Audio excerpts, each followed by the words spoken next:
के हम इस वीडियो में सीखेंगे कोरल ड्रॉ के अंदर एडिट मेन्यू।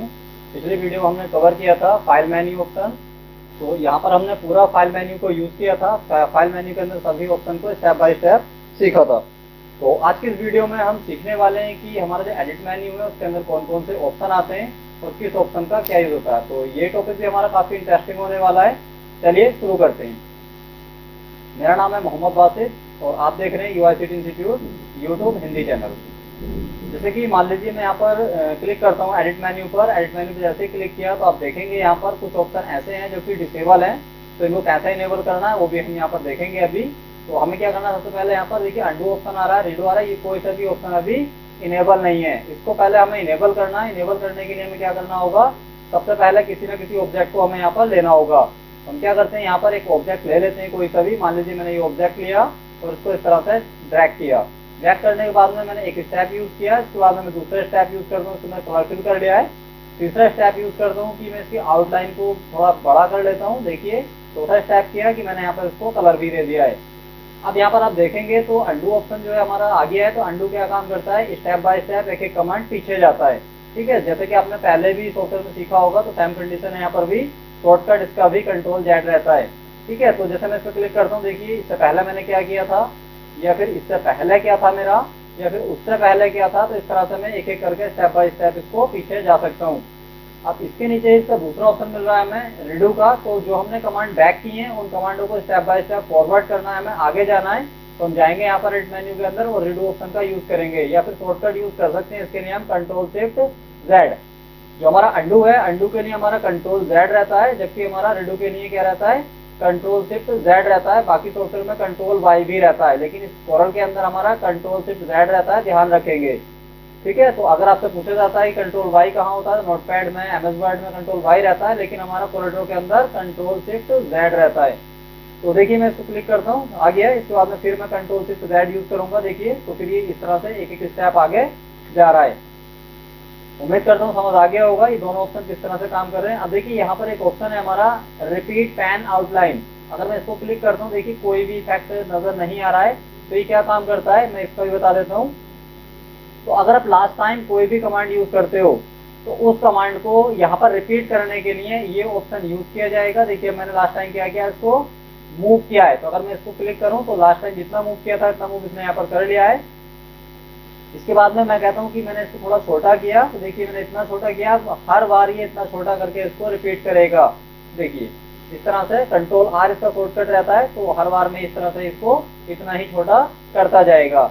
या फिर मैं एक काम करता हूँ, चलिए मैं इसको हटा देता हूँ यहाँ से आउटलाइन को, और मैंने इसका कोई डुप्लीकेट क्रिएट किया। मान लीजिए मैंने ये लिया और इसका डुप्लीकेट क्रिएट कर दिया है। अब यहाँ से यहाँ तक जितनी दूरी का मैंने इसके अंदर गैप दिया है उस गैप के अकॉर्डिंग ही ये आगे फिर से एक सर्कल को डुप्लीकेट करता जाएगा। तो इसके लिए हम फिर से जाएंगे यहाँ पर रिपीट डुप्लीकेट पर क्लिक करेंगे या फिर शॉर्टकट Ctrl+R भी प्रेस कर सकते हैं। देखिए इस तरह से डुप्लीकेट काम करेगा। अगर मैं यहाँ पर कोई दूसरा स्टेप यूज करना सिखाता हूँ, देखिए यहाँ पर हम देखेंगे कि और किस तरह से इसको यूज कर सकते हैं। तो जैसे मान लीजिए मैंने एक सर्किल लिया है, ये मैंने यहाँ पर सर्किल इस तरह से ड्रॉ कर लिया और इस सर्किल को ड्रॉ करने के बाद में मैं एक सर्किल और ले लेता हूँ। यहाँ पर आता हूँ और एक सर्किल मैंने ये ले लिया है। इसके बाद में मैंने क्या किया, इस सर्किल को यहाँ पर कहीं पर रख दिया है। जैसे मान लीजिए मैंने इसको लिया, यहाँ पर रख दिया है। और इसके बाद में मुझे इसके चारों तरफ ये सर्किल ड्रॉ करने हैं। तो मुझे क्या करना है, यहाँ पर आना सबसे पहले, और जो इसका सेंटर पॉइंट है इस सेंटर पॉइंट को कहाँ पर लेकर आना है, इस वाले सर्किल के सेंटर पॉइंट में। तो देखिए यहाँ पर सेंटर पॉइंट डिस्प्ले नहीं हो रहा है, ये आ नहीं रहा है, तो हम समझ नहीं पा रहे हैं कि सेंटर पॉइंट कहाँ पर है। तो इसके बाद मैं बता देता हूँ रीजन क्या है। तो सबसे पहले हम जाएंगे यहाँ पर व्यू मेन्यू के अंदर, और व्यू मेन्यू के अंदर जाने के बाद में हमें स्नैप टू ऑब्जेक्ट को इनेबल कर लेना है। तो आप देख पा रहे हैं यहाँ पर स्नैप टू ऑब्जेक्ट एक ऑप्शन आ रहा है। ठीक है, तो इसको क्लिक करेंगे। अब अगर मैं आपको दिखाऊं तो यहाँ पर देखिए जहाँ पर भी सेंटर है इसने दिखा दिया, देखिए दिखा रहा है। बस इतना करना है। अब मुझे क्या किया, मैंने यहाँ पर आया और मैंने यहाँ पर इसको क्या किया, इसने उस पर ड्रैग एंड ड्रॉप करके डुप्लीकेट क्रिएट कर दिया। ठीक है, जैसे मैं इसको डुप्लीकेट करता हूँ, अब ये फिर से एक बार क्या करेगा, इसको डुप्लीकेट क्रिएट करेगा। क्या करेंगे, हम यहाँ पर जाएंगे और रिपीट करेंगे इसको। देखिए ये इसी पोजीशन में इस तरह से Ctrl+R प्रेस करके मैंने इसको डुप्लीकेट क्रिएट कर दिया है और ये आपके सामने एक डिजाइन बन के तैयार हो चुका है। ठीक है, तो इस तरह से हम इसको यूज करते हैं। अब मान लीजिए मैं कुछ और करना चाहता हूँ, मैंने इसको लिया यहाँ पर, जो हमारा सर्किल है, सर्किल को मैं यहाँ पर सेलेक्ट करूंगा। मैं इसको पहले जूम कर लेता हूँ थोड़ा सा। और इस सर्कल को देखिए, सर्कल इसके बैक में पहुंच गया, ये आ गया। इस तरह से मैंने क्या किया, इसको यहाँ पर लिया, इसको थोड़ा सा इतना रख करके और राइट ले करके छोड़ दिया है। अब मैं इसके बार बार इतने ही दूरी पर बनाना चाहता हूँ, तो फिर से जाऊंगा यहाँ पर और रिपीट डुप्लीकेट का यूज करूंगा। तो देखिए इस तरह से हम जितनी बार इसको डुप्लीकेट करेंगे ये हमारे सामने इस तरह से बनता जाएगा। ठीक है, तो डुप्लीकेट का काम यही रहता है, या रिपीट का काम यही रहता है कि आप डुप्लीकेट करें, जो भी कमांड आप एक बार कर रहे हैं उस कमांड को बार बार रिपीट कराएगा, जो हमारा रिपीट ऑप्शन है। ठीक है, चलिए आगे चलते हैं, देखते हैं यहाँ पर अगला ऑप्शन क्या हमारा। देखिए कट कॉपी, आपको पता होगा कट कॉपी को इतना है नहीं। ठीक है, जैसे हम पहले करते थे वैसे ही यहाँ पर भी करना है, इसमें कोई लॉजिक नहीं है। तो अगर मैं इसको कट करना चाहता हूँ तो कंट्रोल एक्स शॉर्टकट की प्रेस करूंगा या फिर कट पर क्लिक करूंगा, तो जो हमने डिजाइन बनाया था, जो सेलेक्ट था डिजाइन, उसको हमने कट कर दिया है। उसके बाद में लाना चाहते हैं तो सिंपल जैसे हम वहां पर पेस्ट करते थे, यहाँ पर भी हम पेस्ट करके उसको ला सकते हैं। इसी तरह से हमें क्या करना है, इसको कॉपी करना है, तो कॉपी किया, कॉपी करने के बाद में फिर से हम पेस्ट करेंगे, तो फिर से वही कंडीशन है, ये पेस्ट होकर के आ जाएगा। अब यहाँ पर एक ऑप्शन आप देख पा रहे हैं कि पेस्ट स्पेसर, ये डिस्प्ले नहीं हो रहा है। ठीक है, तो इसको डिस्प्ले कराने के लिए क्या करना पड़ेगा, देखिए पेस्ट का ही ऑप्शन होता है ये भी। तो मैं कहीं से भी किसी फाइल को क्या करूंगा, कॉपी करूंगा। ठीक है, मतलब कि जो कोरल है हमारा, कोरल से बाहर हम करेंगे इसको कॉपी। ठीक है, कोरल से बाहर किसी भी इमेज को हम क्या कर लेते हैं, कॉपी कर लेते हैं। तो एग्जांपल के लिए मैंने यहाँ पर मेरे पास एक इमेज रखी हुई है और लेवल टाइम टेबल की, मैंने इसको किया यहाँ से कॉपी, और कॉपी करने के बाद में मैं वहां पर चला जाता हूँ। ठीक है, मैं जाता हूँ अपने कोरल ड्रॉ सॉफ्टवेयर के अंदर, और यहाँ पर आप देखेंगे तो हमारे सामने जो पेस्ट स्पेशल का ऑप्शन था वो एक्टिव हो चुका है। अगर मैं इसको यहाँ पर आ जाऊँ तो मुझे सिंपल एचटीएमएल डॉक्यूमेंट के रूप में इसको रखना है, तो मैं इसको इस तरह से करूंगा, तो ये देखिए सेट हो गया है। लेकिन अभी ये एचटीएमएल डॉक्यूमेंट के रूप में अगर मैं इसको क्लिक करता हूँ तो आप देख पा रहे हैं कि इस तरह से हम इसको ओपन भी कर पाएंगे। ठीक है, तो जो हमने लिया था उसको ओपन कर लिया, या फिर इसको एक लिंक के रूप में भी पेस्ट कर सकते हैं। तो उम्मीद करता हूँ आपको समझ आ गया होगा किस तरह से ये हमारा यूज किया जाएगा। देखिए पेस्ट एज लिंक, ओनली एक लिंक के रूप में पेस्ट करना है तो लिंक के रूप में पेस्ट कर सकते हैं। ये देखिए, ठीक है, तो ये हमने ले लिया लिंक के रूप में, इसको भी पेस्ट कर दिया हमने, और इसको भी सेम इस तरह से अगर दो बार क्लिक करें तो ये भी हमारा इसको ओपन कर देगा। ठीक है, तो हम अपने इसमें ये काम करा सकते हैं। चलिए मैं इसको हटा देता हूँ। इसके बाद में हम चलते हैं अगले ऑप्शन की ओर, और यहाँ पर डिलीट ऑप्शन है। सिंपल सी चीज है कि जिस चीज को डिलीट करना सेलेक्ट करो, डिलीट बटन प्रेस करेंगे, या फिर हम जाएंगे यहाँ पर डिलीट ऑप्शन पर और इसको डिलीट कर देंगे। ठीक है, इसके बाद में हम चलते हैं यहाँ पर, ये देखिए मैंने ले लिया इस तरह से, ये हमारे पास डिजाइन बना हुआ था। इस डिजाइन को मुझे क्या करना है, एक सिंबल के रूप में बनाना है। ठीक है, तो मैंने इसको लिया। अगर मैं इसमें कुछ कलर फिल कराना चाहता हूँ देखिए करा सकता हूँ, जो भी मुझे काम करना है यहाँ पर मैं बड़े आसान तरीके से कर सकता हूँ। ठीक है, या मुझे कलर नहीं चाहिए तो हटा देता हूँ, मुझे आउटलाइन कलर चाहिए तो आउटलाइन कलर मैं इसका दे दूंगा। अगर हम यहाँ पर इसको ऑब्जेक्ट बना देते हैं, ये हम उसके ऑब्जेक्ट को सॉरी सिंबल बना देते हैं, तो क्या होगा कि अब हम इसके अंदर कोई कलर वगैरह नहीं दे पाएंगे। ठीक है, तो मैं सिंबल का नाम दे देता हूँ कोई भी। ठीक है, मैंने दे दिया माई डिजाइन, मैंने इस तरह से ऐसी बना दिया, वो डिजाइन नहीं है ये। ठीक है, इसको किया हमने ओके। अब देखिए, अब अगर मैं इसके अंदर कोई कलर फिल करने की कोशिश करता हूँ तो कोई भी कलर राइट क्लिक करूँ या मैं लेफ्ट क्लिक करूँ तो ना तो आउटलाइन कलर सेट हो पा रहा है इसमें, और ना ही हमारा ठीक है फिल कलर आ पा रहा है। क्यों? क्योंकि अब ये सिंबल है और सिंबल के अंदर हम कलर फिल नहीं कर पाएंगे। अगर हमें कलर फिल करना है सिंबल का तो फिर सिंबल ऑप्शन के अंदर ही जाना है और इसके अंदर एडिट सिंबल पर क्लिक करना है। इसके बाद में यहाँ पर जाने के बाद में मान लीजिए मुझे इसके अंदर कलर फिल करना, मैंने इसको लिया और फिल कर दिया। अब इसके बाद में जाएंगे यहाँ पर और सिंबल के अंदर जो हम एडिटिंग कर रहे हैं उसको फिनिश कर देंगे। ठीक है, देखिए एडिटिंग को फिनिश कर दिया है। इसके बाद में जो नेक्स्ट ऑप्शन है वो देखेंगे, तो हमने क्या किया, पहले सिंबल को सेलेक्ट करेंगे हम, सिंबल सेलेक्ट हो गया। इसके बाद में जाएंगे यहाँ पर और हमें फिर से इसको ऑब्जेक्ट में कन्वर्ट करना है, तो इस पर क्लिक करेंगे और हमने इसको ऑब्जेक्ट में कन्वर्ट कर दिया है।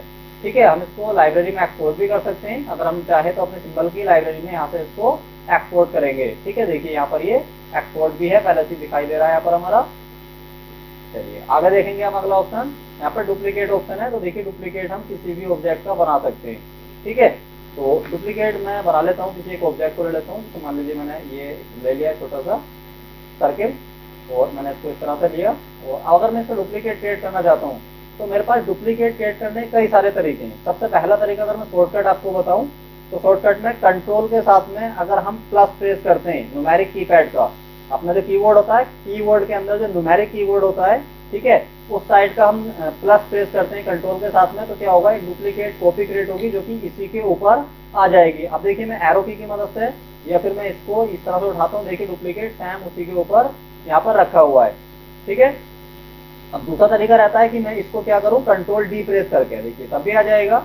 तीसरा तरीका होता है कि मैं इसको यहाँ पे पकड़ूंगा, पकड़ने के बाद में और जहां पर भी राइट क्लिक करके छोड़ूंगा उसका डुप्लीकेट बन जाएगा।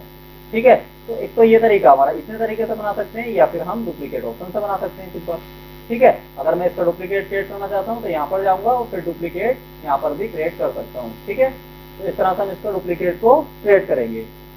अब अगर मैं इसके डुप्लीकेट क्रिएट करना, जैसे मैंने बताया था अभी कि मुझे एक एंगल पर लेना, तो मैं क्या करूंगा, यहाँ पर आऊंगा और इसका कोई भी सर्किल यहाँ पर रख दूंगा और मुझे इसको यहाँ से इतना घुमाना है। ठीक है, देखिए अगर मैं कंट्रोल आर प्रेस करूंगा क्या होगा इससे कि बार बार डुप्लीकेट हो रहा है, फिर मैं कंट्रोल डी भी प्रेस कर सकता हूँ। ठीक है, तो देखिए इस तरह से मैंने एक बना दिया है। क्लियर। आगे देखेंगे यहाँ पर एक क्लोन ऑप्शन आ रहा है। ठीक है, देखिए क्लोन में डुप्लीकेट में फर्क क्या है। अब अगर आप देखेंगे इस तरह से, मैं सबको डिलीट करता हूँ। अगर आप नॉर्मल तरीके से देखते हैं इसको, देखिए मैं डुप्लीकेट करूंगा तब भी डुप्लीकेट हो रहा है, इस तरह से आ रहा है। लेकिन अगर मैं यहाँ पर क्लोन बनाता हूँ, इसको सेलेक्ट करूंगा पहले मैं, और इसके बाद में अगर मैं इसको क्लोन करता हूँ, यहाँ पर देखिए क्लोन ऑप्शन आ रहा है, तो क्या होगा, देखिए लग रहा होगा आपको कि भी डुप्लीकेट है, लेकिन इसमें फर्क है। फर्क क्या है वो अभी बता देता हूँ मैं आपको। ठीक है, देखिए मैंने इसका फिर से, देखिए अगर मैं इसका क्लोन बनाऊँ, क्लोन का क्लोन नहीं बना सकता हूँ क्योंकि ओरिजिनल फाइल इसकी ये है, ये इसका क्लोन किया हुआ है। अगर मैं इसका क्लोन बनाऊंगा तो देखिए ऑप्शन काम नहीं करेगा, लेकिन अगर मैं इसका क्लोन तैयार करता हूँ तो यहाँ पर क्लोन बन जाएगा। देखिए बन रहा है ना। अब इसमें जितने क्लोन करने हैं मैं कंट्रोल आर प्रेस करूंगा, कई सारे क्लोन मैंने इसके तैयार कर दिए हैं। ठीक है, इस तरह से। अब एक चीज मैं यहाँ पर दिखाऊंगा जो इंटरेस्टिंग है इसके अंदर, वो क्या है। ये मैंने क्लोन लिए, यहाँ पर इतने सारे क्लोन बना रखे हैं। ठीक है, अब मुझे यहाँ पर सभी सर्किल के अंदर एक सा डिजाइन करना है कोई भी। ठीक है, तो कैसे करेंगे, अलग अलग करना होगा, लेकिन हम अलग अलग नहीं करेंगे। क्लोन का यही बेनिफिट होता है, अगर मैं सिर्फ क्लोन जो हमारी ओरिजिनल फाइल थी, जो ओरिजिनल ऑब्जेक्ट था, उसके अंदर कोई चेंजिंग करता हूँ तो जितने भी मैंने यहाँ पर क्लोन क्रिएट किए हैं इसके, उन सब में भी वो चेंजिंग की जाएगी। अभी मैं दिखा देता हूँ आपको। मैंने जी प्रेस किया और यहाँ पर मैं इसको थोड़ा सा ग्रेडियंट बना देता हूँ। देखिए आप देख पा रहे हैं, मैं इसको थोड़ा सा रेडियल रख लेता हूँ।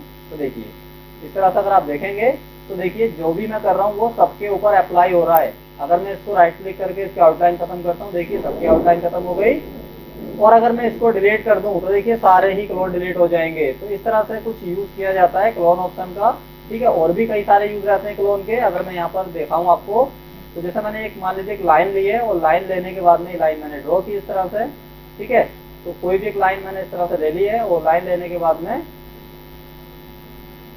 मैं क्या करता हूँ, इसका क्लोन तैयार करता हूँ।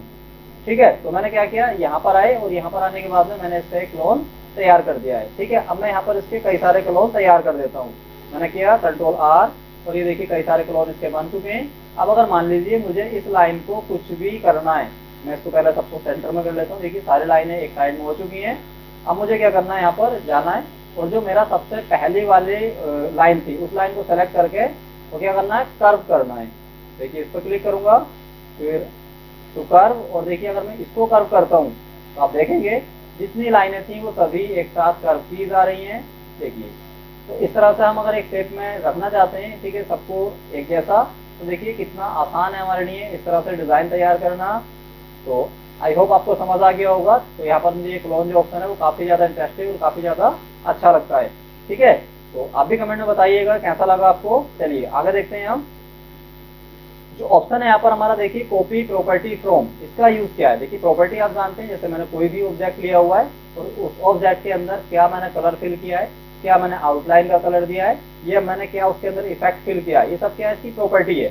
ठीक है, इस प्रॉपर्टी को मैं अगर किसी दूसरे ऑब्जेक्ट पर अप्लाई करना चाहता हूँ, सिंपल लिया मैंने यहाँ पर, देखिए मैंने इसको लिया, ये ले लिया, दूसरा मैंने ये ले लिया।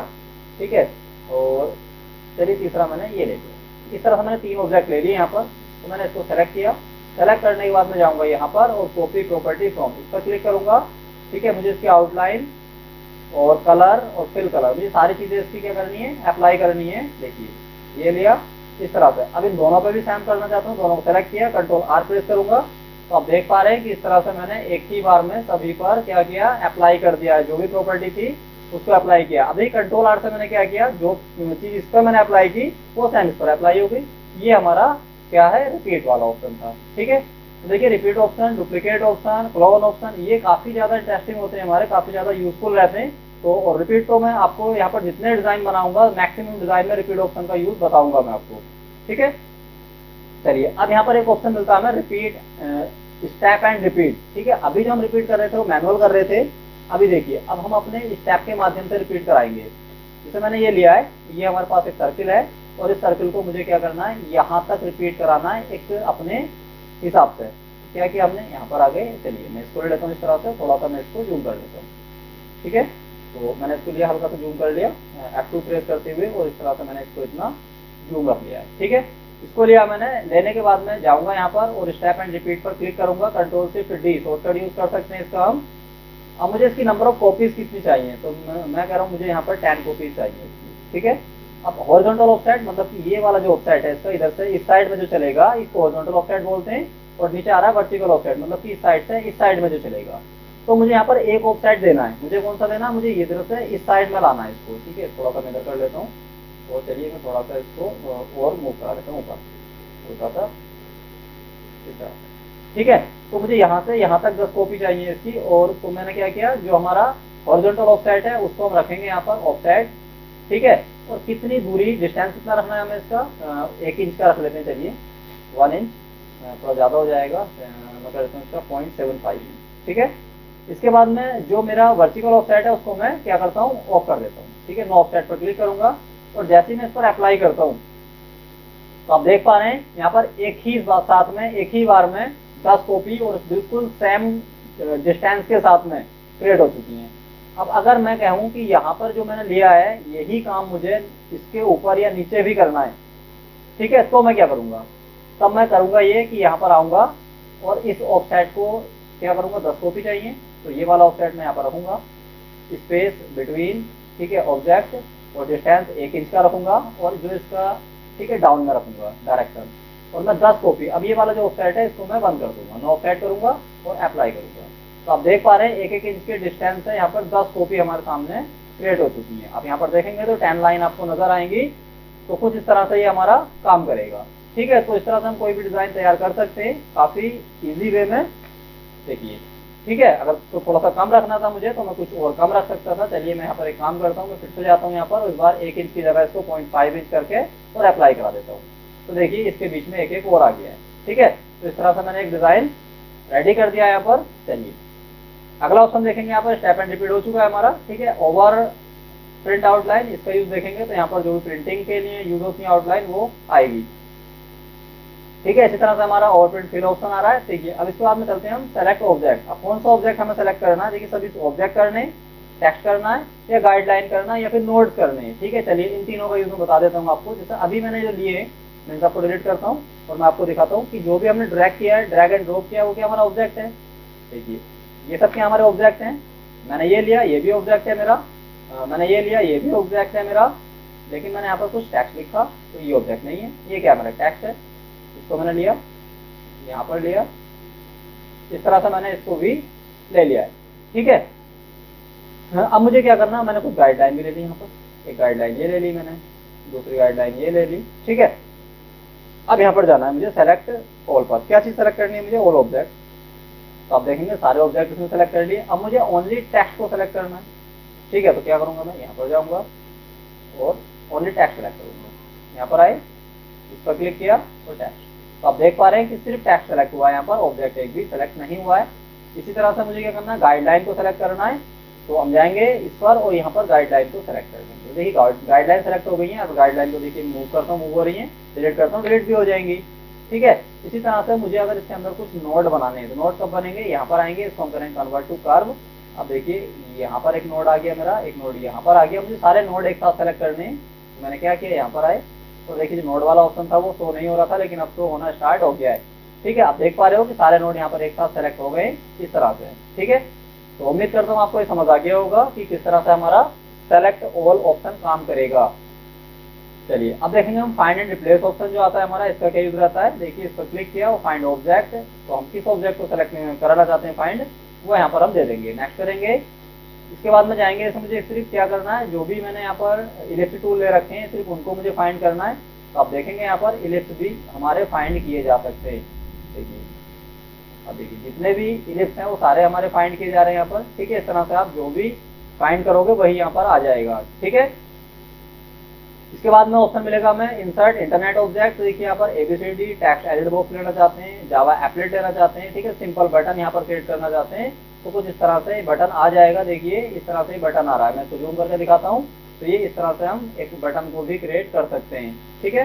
चलिए इसके बाद में मैं चलूंगा नीचे, जो हमारा यहाँ पर सबसे मेन चीज़ है, ठीक है, काफ़ी अच्छा ऑप्शन भी है हमारा, बहुत यूजफुल भी रहता है। ज़्यादातर जो भी हमारी छोटी मोटी कंपनियाँ होती हैं वो अपने लेबल लगाती हैं, तो वहाँ पर बारकोड बनाने की जरूरत पड़ती है उनको, तो हम इसका यूज करके बारकोड बना सकते हैं।